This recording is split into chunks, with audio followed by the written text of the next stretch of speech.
ভালোবাসা মেশানো আয়োজন।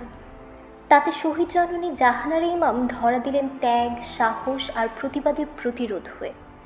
মুক্তিযুদ্ধের অতুল অনুপ্রেরণার উৎস শহীদ জননীর ৯৫তম জন্মদিন ছিল গত শুক্রবার।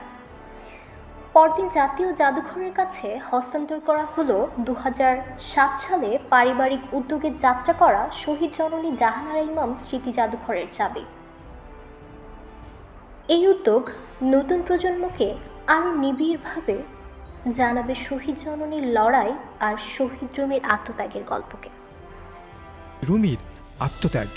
এই জাদুঘর আমি মনে করি সরকারি উদ্যোগে ব্যাপকভাবে লোক সমাগমের, বিশেষ করে আমাদের নতুন প্রজন্মদেরকে আনার জন্য ব্যবস্থা দেব।